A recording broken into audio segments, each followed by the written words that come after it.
Thank you for coming to the Educating Children of Color Summit. I'm so happy that you've all made it here. Today I have the honor of introducing Mrs. Cassie Dwyer right there. We'll be learning about how our experiences shape our view of ourselves and others. And since I'm a student ambassador, if you need anything such as emergency information, restroom information, then you can come to me or my fellow student ambassador, Cherise. And blah, blah, blah, blah, blah, blah. Yeah. And, okay, I'm done now. So. All right, welcome everybody to the Educating Children of Color 2018 Summit. I have the honor of introducing Mrs. Sloan Gonzalez, and she is going to give you guys a presentation on my leadership, my story, and my identity.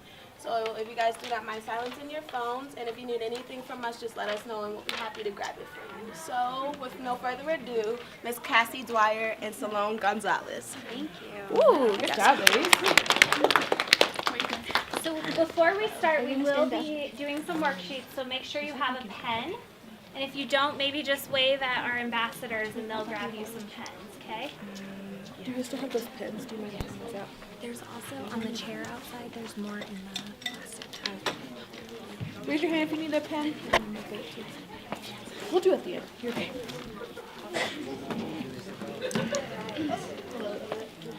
How was the morning plenary? Inspirational? Good? Okay. Hey, well, keep your hand up so I can find you for the pen. But good morning, everyone. As our lovely student ambassador said, my name is Sloan Gonzalez, and this is Cassie Dwyer, and we are with Leadership Pikes Peak, which is a local nonprofit here in Colorado Springs that runs leadership programs here in our city.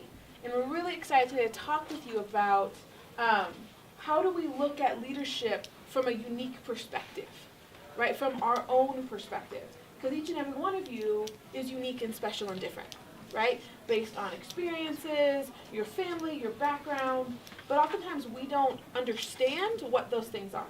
So today we're really going to explore what are those identities, what is an identity, and how does it play into our day-to-day lives, how we interact with other people who are like us or different than us, and then also how does it impact our leadership, right? Because the whole goal of today, right, at the summit is to work on and develop ourselves as leaders, as community members, and as students. Sound good? Everyone's in the right place. Awesome.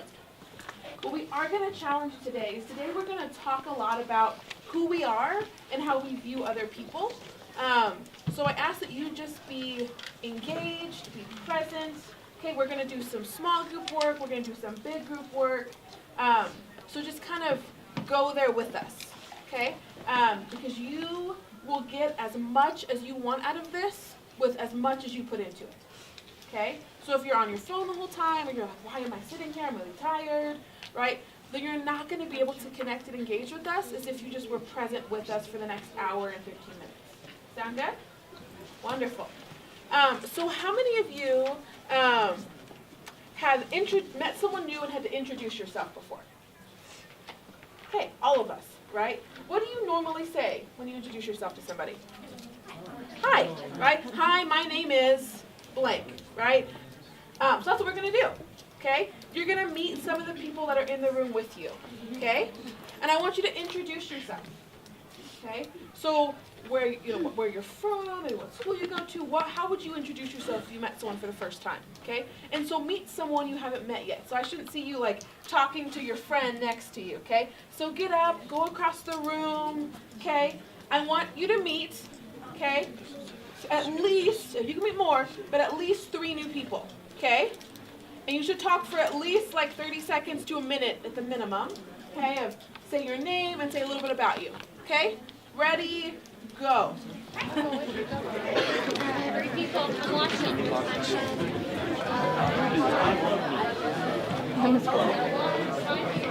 We're not meeting each other, Tori. We already know each other.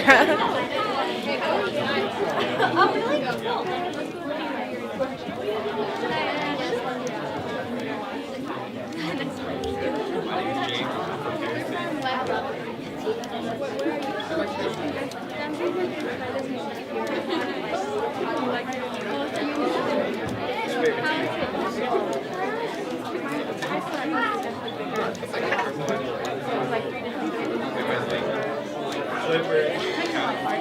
Hello.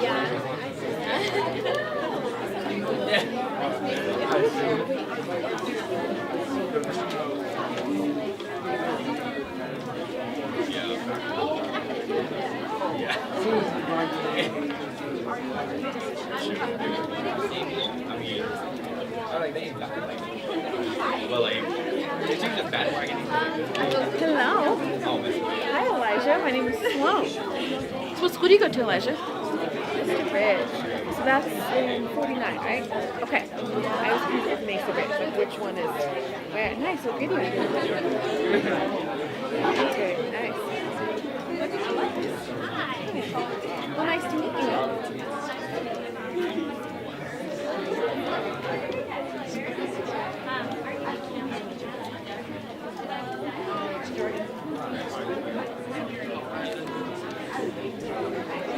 Go ahead and meet one more person and then head back to your seat.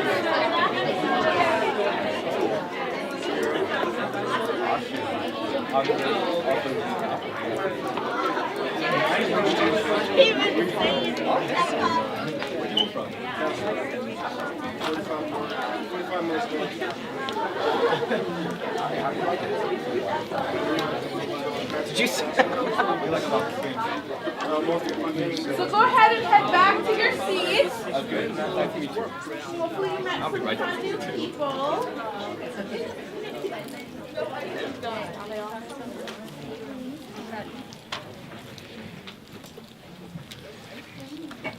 So tell me, what were some of the things that you introduced yourself with? So obviously, hopefully you all said your name, but what did you say after that? My school, Okay, what school? What else? where I live, Where you lived? not that one. Good, that's probably a safe thing. Smart. Age, Age, okay. What else? hobbies. Hobbies, okay. And where do I come from? Okay, where you come from? Ooh, good. Okay, you're getting ahead of the game. Good, I love it. Okay, wonderful, right? So we kind of shared some basic, normal information we're used to sharing, right? Now, maybe if you were out, say, in public, you might not have gone as much into like grade and school, but like when we're in a setting where it's all of us are primarily students, you might disclose more about your education because we're here, right? Say if you were at like a party, you're probably not going to be like, I'm an 11th grader at Sierra, right? Probably not. You're going to probably talk more about your hobbies or where you're from or what you like to do. So how many of you have introduced yourself like this? Hi, Cassie. My name is Sloan. I am a heterosexual Christian female who is a mom. Nice to meet you. My name's Cassie. I'm a female. I use the pronouns she, her, hers, and I'm a wife and a leader. Nice to meet Nice you. to meet you. How many of you have ever introduced yourself like that before? Handshake and everything, right? There is eye contact. But how many of you, all the time, you're like, yes. Okay? How many of Not your us, typical. not your typical introduction, right? You don't walk up and go, this is who I am, right? However, all those things are true of both of us, right? Those are our identities. Right? The same way your age, where you're from, your school, that's a part of your identity. Right? Any of you go from Doherty High School? Oh, Spartan. Yes, right? See? Identity, right? But there's an identity attached to that. Right? So not saying that our age or schools aren't a part of our identity, but sometimes some of those what we call maybe hidden identities, things that like you can't see necessarily always by looking at me, we're not going to introduce ourselves with. Right? But today we're going to explore what those are. So that if you ever, not that you probably are going to go to someone and do that, but that you're able to articulate, this is who I am. My name is Sloan, and this is who I am. And not just saying, my name is Sloan, and that's about it. Right? Or I'm a high school student. Right? What is it about you, and why are those identities so important? Okay? So now you get to meet some more people. Okay? Well, we're going to give you a minute, and I want you to think about what would be your 2 to 3 identities that just pop in your mind. Okay? So don't think deeply about it. Okay? Because for each of us, there were similar things that we have, right? But that might be different or more important to each of us. Okay? So I want you to think about what could be 2 to 3 things, and then go meet 3 more people and introduce yourselves. Shake their hand, okay? Introduce yourself and say, hi, my name is, and this is who I am, and share those 2 to 3 identities. Sound good? Okay, and go.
I'm like real tired right now.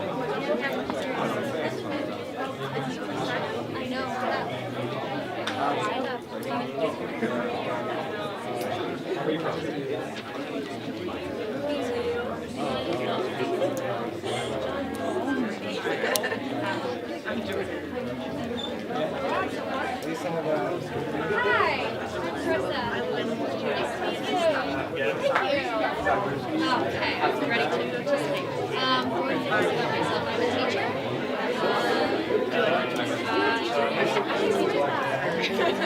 She thought I was a student.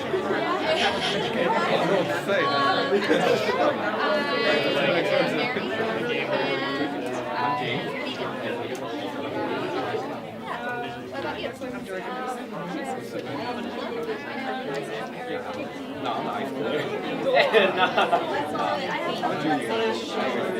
Okay, well, it's nice to meet you.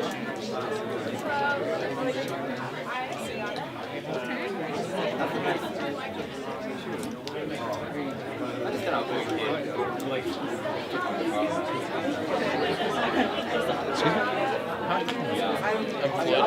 Floyd, I'm Isaiah. Nice to meet you. I am a Mexican. What a way to start. Yeah. I don't know. I know that I'm Mexican, but my background consists of just a lot of mixing, so I prefer myself as a mutt. I'm I'm mostly just anything and I like a bit of everything, except for I don't think I have any Spanish. I can trace anything back. You can go all the way to China, to the Philippines.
either positive or negative, and shaped it into part of who she is. Well, she was the student body president of her high school and her college. Right? She went on to work for the NAACP and did stuff with them in DC, and has moved on because of experiences like that, that she said, nope, that's not going to define me. I'm going to be better, but always be aware of what that identity is. Because we have identities that oftentimes shape us more than others do. And so we're going to kind of explore what those look like and think about, what have I experienced that's made me say, yes, this is who I am, or maybe not be as proud of those identities because of those experiences. So another example of a type of experience that can change the way you think about your identity. I didn't grow up saying, my name's Cassie and I prefer the pronouns she, her, hers. That's not something I started doing until actually a couple years ago. And here's why. I run a teen leadership program. And sophomores and juniors apply for my program. It takes place in the summer. And I got an application from someone named Blake who checked male in the application. Come orientation, a very gorgeous, well made up person, beautiful makeup, beautiful clothing, came in, took Blake's packet, and then wrote on the name tag, crossed out Blake, and put Bella. So we had to have a conversation. Hey Bella, I noticed that you've changed your name. Would you prefer us to use the she pronoun with you? This is not something I have ever had to ask a teen before, but clearly this needed to happen. And I was told by Bella, I go by Bella, I choose to wear makeup, I am a male. I was born a male and I identify male. I'm gender fluid. Whole new world for me.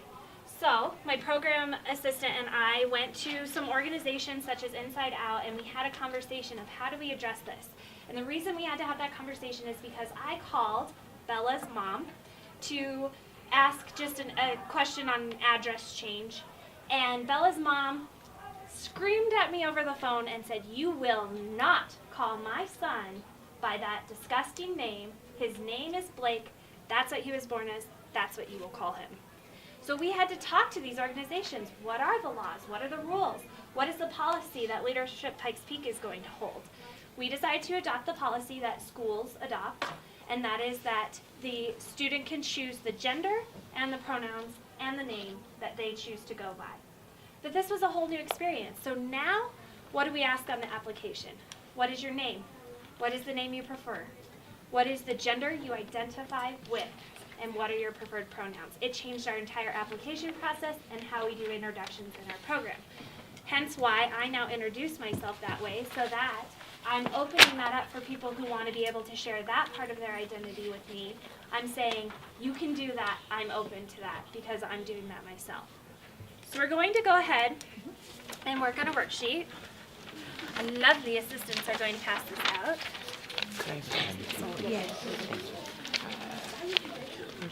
So, our experiences shape our identity. We hear things, right? We hear our parents say things, our teachers say things, our friends say things, the media says things. So what you're going to see on this paper is across the top, you're going to see groups. We've got family and friends. We've got the media. We've got religious groups, whatever that might mean to you. And we have school. And then down in the rows, we have different types of identities. Gay men and women, interracial couples, transgender, white people, Muslims, homeless people, black people, immigrants in America, people with disabilities, and police officers. And so what we're going to do, what I want you to do, is go through and write the things that you've heard or been told by these groups about these identities. So I'm going to run through an example with you. Transgender. So this is how I would answer this. And some of these things that you've heard are going to be positive, and some are going to be negative. And that's okay. And also, some of these things you've heard may not be your beliefs, but what do you hear? So for example, transgender. What have I heard from my family and friends? I have transgender friends. I have friends who have transgender children. My mom is a teacher. She works with transgender students. So what I've heard is this is the way they are and the way they're born, and we accept people for who they are choosing and who they feel they are. Okay? That's what I've heard from family and friends. What have I heard from the media? Well, I've heard a variety of things. I've heard about transgender men and women being discriminated against and being hurt. But I've also heard inspirational stories about people transitioning. You've heard, I'm sure you all have heard about Bruce Jenner, or should I say Caitlyn Jenner, and that transition and how that empowered a lot of people. What have I heard about religious groups? Well, I read an article by a religious group once, and they actually said that transgender people, them being transgender is a figment of their imagination. That is a pretend world and it's not the truth. That's one religious group that I read. I've read other articles that say other things, but that's probably the one that stuck in my head the most. And then what have I heard from school? Well, I went to Colorado College. I'm happy to be back today. And we were told that if someone identifies transgender or wants to choose a different gender than their sex, that we accept that, no questions. Those are some of the things I've heard. So let's go through, spend some time, write down what you've heard from people, positive and negative, and just start to reflect on that a little. And no one but you is going to see these documents. So don't feel like you have to be politically correct, or what comes in your mind when you think of this group based on these things. Okay? And we'll give you a few minutes to work on that.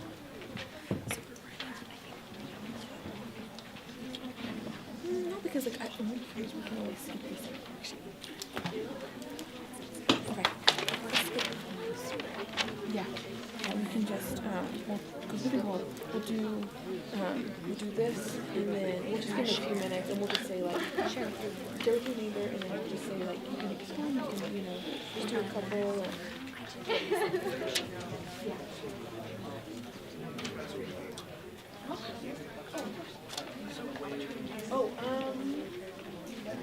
I can find out too. She knows. I don't know. We'll show you where it is. Absolutely.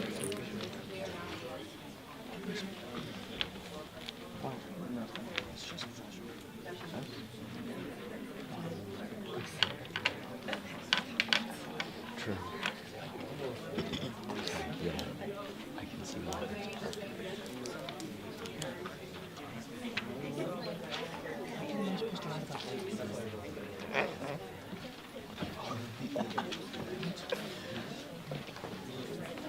Every time I say something, white people my friends, you're a perfect example. No, sure. It just goes back to the concept that shit. We also have white people that always people think we should kill ourselves. Just, do the wrong thing. We don't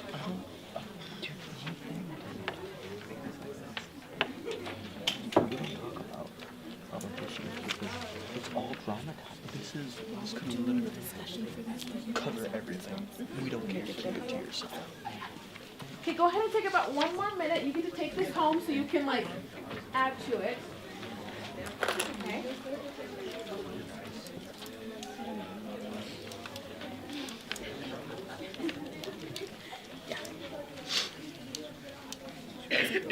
Those would be a quick. Those are just the wrap up touch points.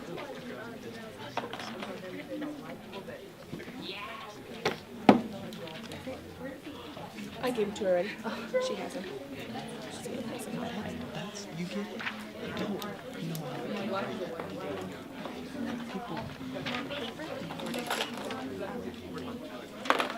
Okay, go ahead and come back.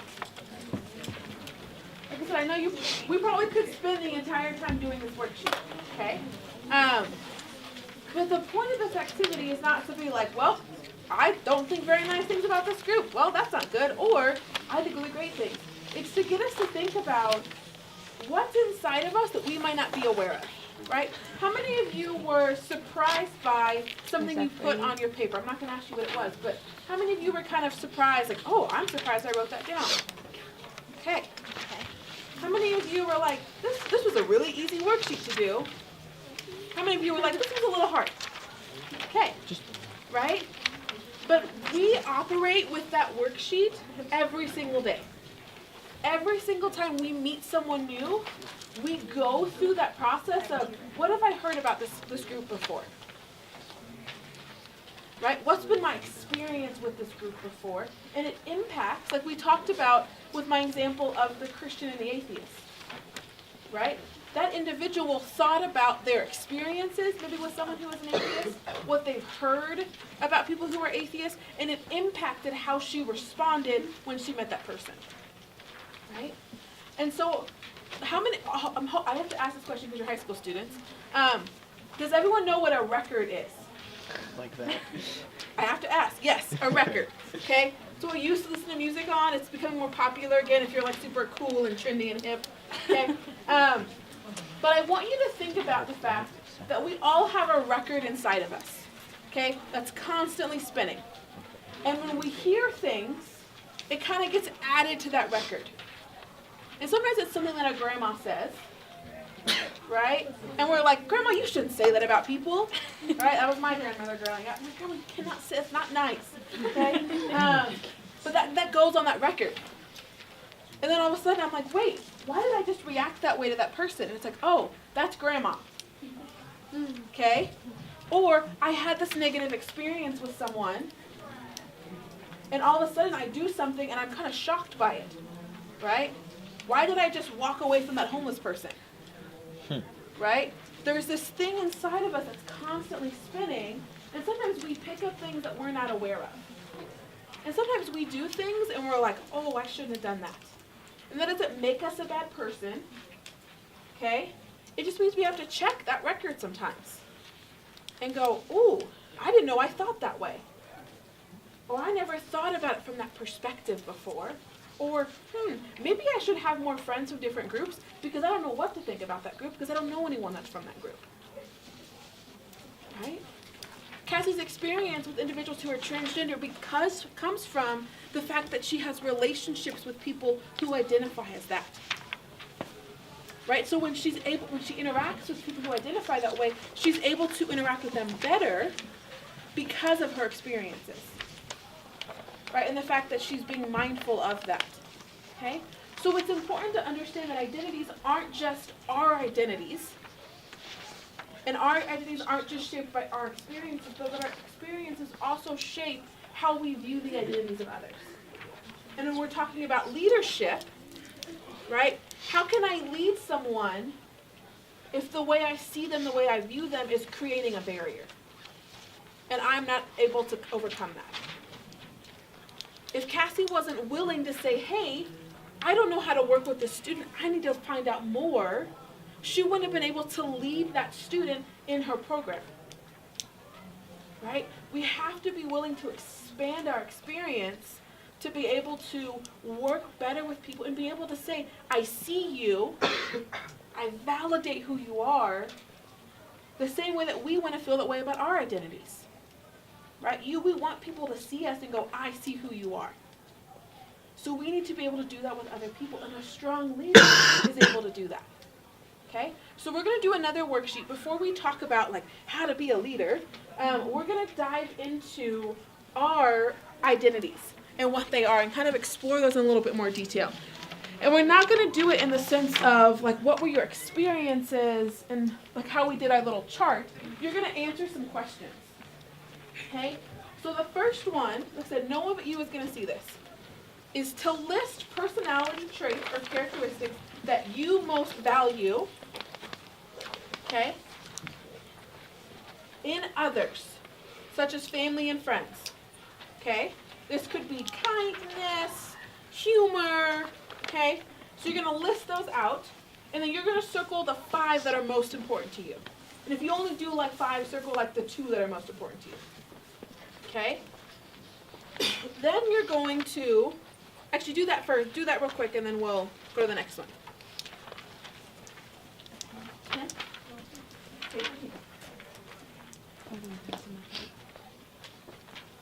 Does everyone have a paper? Okay, we're going to, Any of extras? Oh, perfect. You still needed one? Okay, we're getting some more. We need pens and paper. You This need is a the paper, pen the worksheets. paper. Right. Raise your hand if you still need the paper. She's gonna bring it over to you. Are those extras?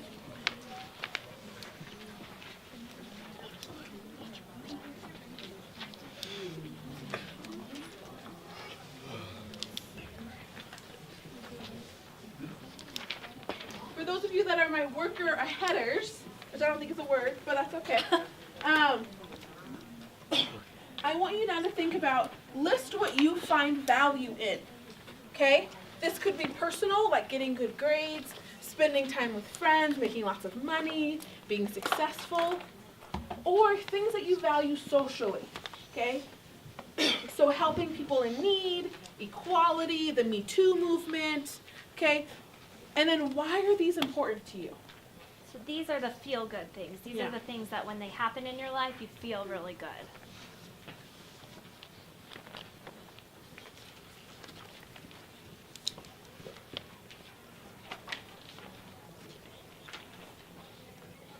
Yeah, we'll be good. We're till 11:30, right?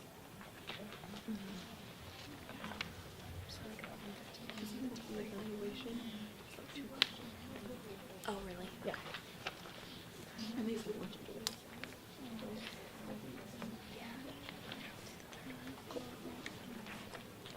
Do you want to do third and fourth? Because they're like the one out of, because they can go at the same time. Yeah. All right, so the next two kind of go hand in hand. On number 3, we want you to write what is something or some things that have happened in your life that you're particularly proud of. So things that either you did or that happened to you that you're just proud of. They're a good part of you. And how did that shape your life? And also, how does that shape how you think about yourself? And then on the other side of that, what are some things that have happened to you or in your life that have been difficult or a challenge that you have had to overcome? And how has that shaped your life and what you think about yourself? And we're going to give you a little bit more time on these two to really kind of think about, like I said, no one but you is going to see these answers.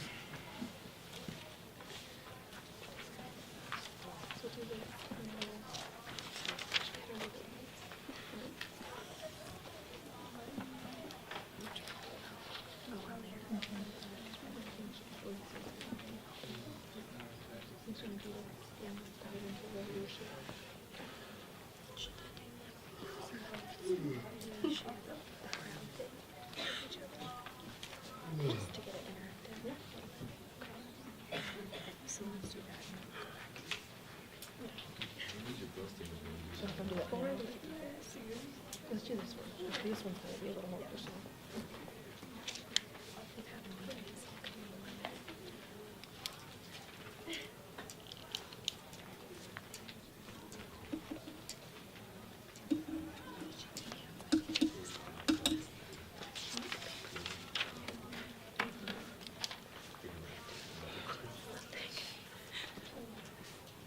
Okay. Yes. You go take that pen. They got it. Oh, they got it? Okay. Yeah, they had it. Good. Okay, wonderful. Okay. So for your last one, okay. So now that we've talked about what do we find value in others, because guess what? Your values are linked to your identity, okay? And we talked about what do we find value in, like in regards to things that make us feel good, right? Being successful, getting good grades, having lots of friends, okay? And then those experiences, again, right, positive and negative, okay? So now I want you to think about, remember we did that shake your hand, right? Think about what are those identities that you claim and have, okay? Remember, no one's going to see this but you, okay? We are going to have you share with a partner what you choose to share in a second, but I want you to think about and list as many as you can think of, okay? So this can be culture, beliefs, attitudes, interests, activities, relationships. who are you? What are your identities that make up who you are?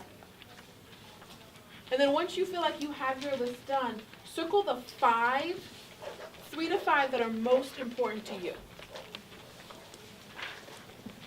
And that impact you the most, you feel like.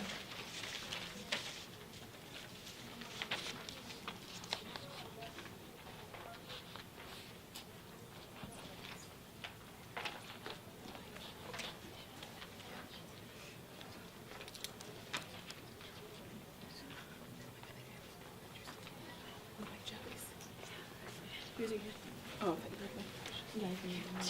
nope, we're good. Those are the most painful shoes. They're like cutting me. Yeah.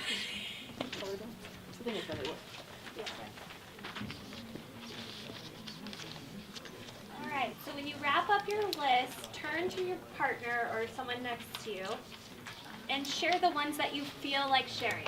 You don't have to hand them your sheet. They don't need to see that. What do you want to share with them that's most important to you? Which identities? My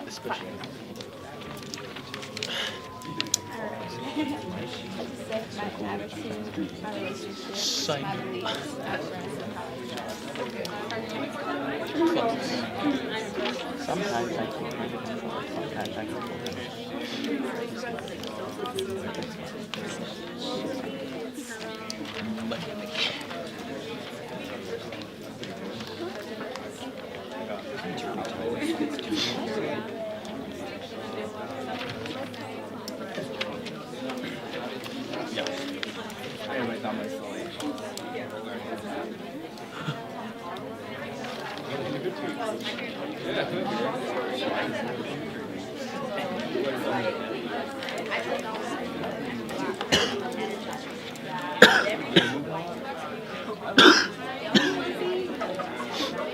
Take about 1 more minute to share with your partner.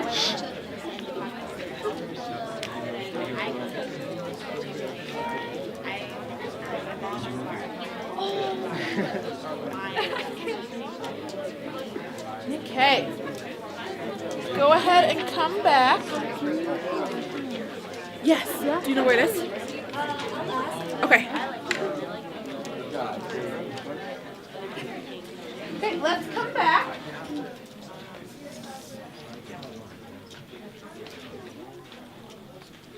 Okay, so for how many of you was it easy to write down a lot of those identities?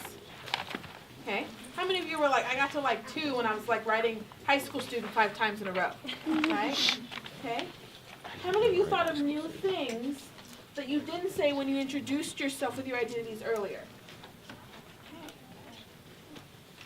So why is it important that we're able to understand our identities when we're thinking about it from a leadership perspective?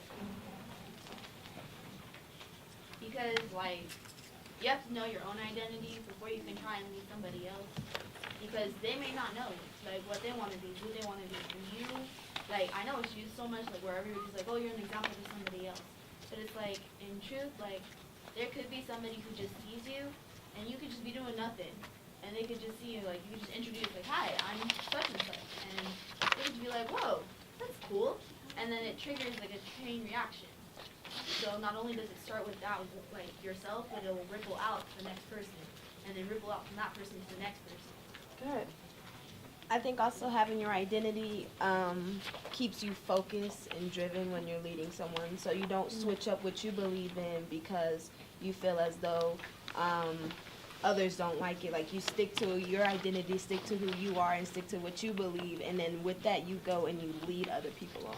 Good. Right, so if you can't hear, sorry for the back, if you stick to what you believe in, you can be a better leader. Because if you're changing up what you believe in and what you know about And yourself, if you're confused, then it's like, how are you going to lead someone else? right, your followers won't know what they're doing, who their leader is, Exactly. right? Okay. I think knowing your own identity lets you know what your own flaws are, what your own faults are, so you know what to look into before you try to lead other people, to know if your decisions are biased. That's a great one. Yeah. Yeah, knowing your identity helps you recognize your flaws and what you're not good at, so that you know where your downfalls are. And it can also help you recruit followers who have those skills and can help you, right? Great. Good. So leadership is learned the same way that identity is learned. Okay? Our leadership comes from our experiences. Right? We've all thought of a bad leader we've had an experience with, right? And you're like, I will never lead like that. Right? Or leaders that have inspired us that we've said, I want to be like you in a couple years. Great example is Dr. Lewis, who was your keynote this morning, correct? Mm-hmm. Right? I've known Dr. Lewis for a very long time, and I literally am like, I aspire to be you one day. Yes. Right? And so she is a leader that I look to, that I try and learn from and gain experience. Leader, we have to be mindful of how does that impact who we are, right? So we can be self-aware, right, of how do we be our best selves, but also how do we lead people who are different than us, right? Because very rarely, if ever, will you lead a group of people who are exactly like you. I don't think it'll ever happen. If it is, it's like a unicorn, okay? It's not going to happen. So how do I learn to work with others, right? And that's going to come from understanding those identities, right? Being able to look at people and say, not only do you deserve to be a part of my team, right? You deserve to be able to thrive here, okay? I always love the example, I always use this example of, if you ever look at like a pamphlet for something, they're like, we're diverse, right? What do you see on that picture, right? It's like every single grouping, right? You have like the one African American and the one Hispanic, and you have the one person in the wheelchair, and you have all of these groups, right? But we've seen this picture.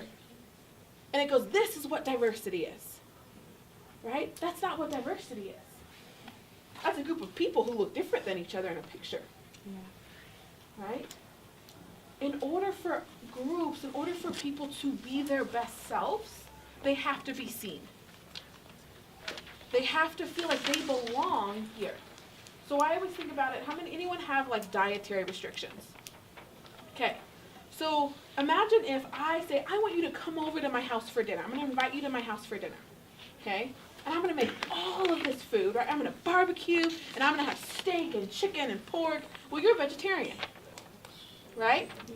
And I say, oh, come eat at my table, and all I have is meat for you, right? Well, I invited you to my table. I let you come to my house and sit at my table with me. Isn't that enough? No, because you can't eat anything, right? You can't thrive. You can't be a part of my table because you can't eat at it, right? So we have to think about identity in the same way, right? Just saying, like, it's cool that you believe that way. Go you. And, right? What's the next step of that? The next step of understanding identity and leadership is being able to say, I want you to be able to thrive as who you are. And not feel like you have to change how you introduce yourself or change how you interact. So when we're thinking about diversity and our stories and identity and leadership, all of that comes back to the simple question of, who am I?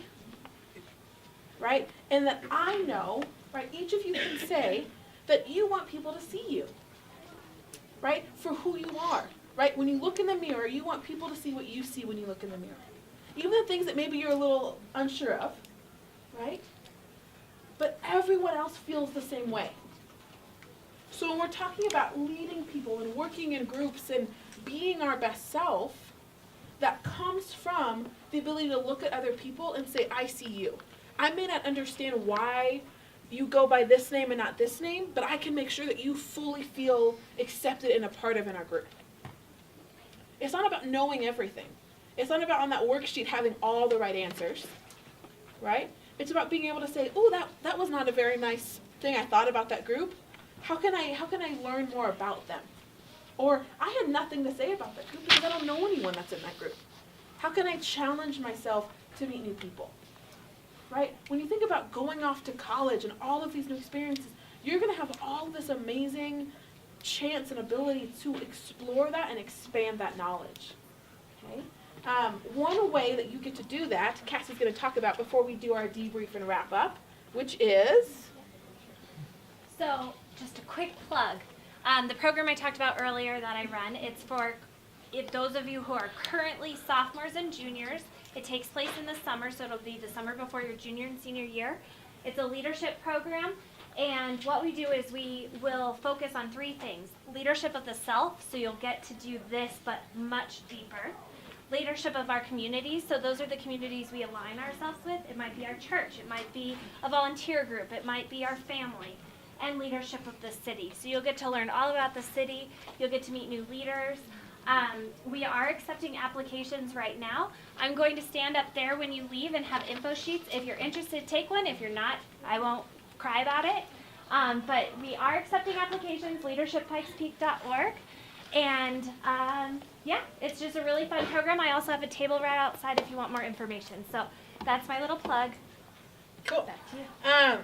And so the reason why we say this is like, as leaders, we should constantly be wanting to learn and develop, right? And more opportunity to meet people who are different than you, right? And what can you learn from them? Because oftentimes we stay in the same group of people, right? And that doesn't allow for us to expand that opportunity to meet new people and learn about new people, okay?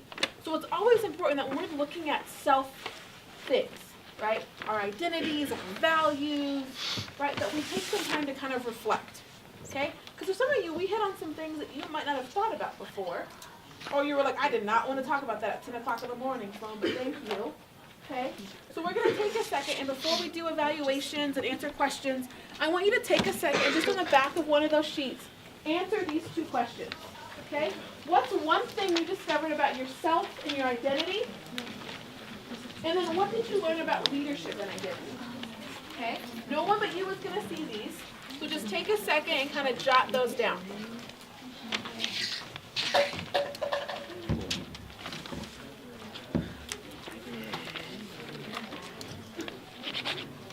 Good?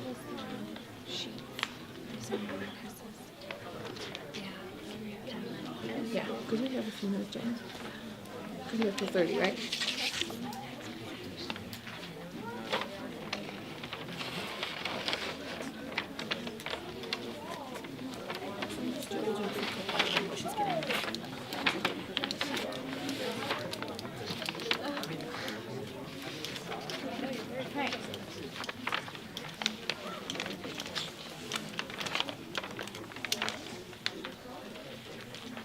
So what questions do you have? Comments do you have?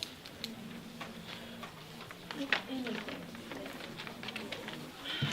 Now you guys are like, I'm just so inspired. I'm good. Here's one more question that I want you to ask because we're waiting on the evals and we have time. Okay? I want you to write a challenge question for yourself. Okay? A challenge kind of statement. Okay? What's one thing that you can do in the next month, okay, 31 days, that can expand your thinking on identity? So it could be, I'm going to meet someone who's different than me, or I'm going to explore more about my identity, okay? I really want to learn more about this element of my culture, or I want to look at more of, why is being the oldest sibling impact me so much? Right? Or, man, good grades are really important to me. Why is that? Okay? So I'll give you an example for me. Okay? So I guess I grew up in a biracial home. Okay? My dad was in the military. Okay? Both my parents came from very low income, single parent households. Okay? So we were taught from a very young age, okay, to be our best selves always. That no one was ever going to expect anything of us, and that we had to expect the most from ourselves. Okay? I remember being like 8 years old, and my dad asking me this question. Until today, he still asks me this. Sloan, are you an eagle or a pigeon? Right? And I would say, okay, then what is that? Like, I would ask things like, oh, my friend doesn't want to talk to me at school. Sloan, are you an eagle or a pigeon? And what he meant was this. He said, eagles fly high above the sky. They aren't cared with what anything is happening below them. They don't care about any other eagle or bird, right? They're just soaring, and they know their eyes are fixed on the horizon or where they're going. And nothing is going to derail that plane, right? Because have you ever seen an eagle fly? They're confident, and they don't waver. They're just like, yep, I'm good, okay? Whereas pigeons are among all of the stuff, right? There's thousands of them. They're in everybody's way. They're always worried about what's happening, what's going on. And they're impacted by their surrounding, okay? So he would use this example of Sloan. Which do you want to be? Do you want to be focused on who you want to be, and that you're going to be driven that way? Or are you going to be worried about what people think and feel about you and these kinds of things? That doesn't mean that I didn't have bad days, and that I still wasn't upset that my friends didn't want to talk to me, right? But it was his way of saying, I need you to check your perspective. So when I started learning more about myself, and like, man, why do I always overcommit? Why do I always feel like I have to be the best? Why do I feel like nothing is ever good enough? I never do. Oh, because part of my identity comes from all of these experiences with my family telling me I had to be the best. And that if I wasn't the best, it wasn't good enough. Right? So that's driven who I am and how I see myself. Right? So what part of our identities make up who we are, which can be positive, but that also can be a negative thing. Right, when I overcommit or I'm stressed out or things like that, okay? So in the next month, right, or even throughout today, as you're learning all these new concepts and ideas, and we're in a space where we're being reflective, think about what are those identities? What drives me? What motivates me? What pushes me? And how does that impact what I do and how I act? Okay? Because you'll be surprised by some of the answers. Okay. Do we have our evas yet, or are we still waiting? We're still waiting. Okay. We're just waiting on the evaluations, and then we'll let you guys go fill out their promise. So usually whenever I think of a really good idea, I think of something that Listen, guys. and something that like inspires me and that I want to share with other people to kind of help them in a way. What made you talk to us about all of this today? Can you repeat the question, please? Yeah. So he said, pretty much what made me want to talk about identity today, right? So my background. So I have a master's in communication, and my focus was leadership. And I wanted to understand that story. I really wanted to dive into why am I the way that I am. Why did my experiences growing up in a biracial family, well, we don't all look the same, right? I don't look African American, right? So when I would be with my dad, if it was my dad and my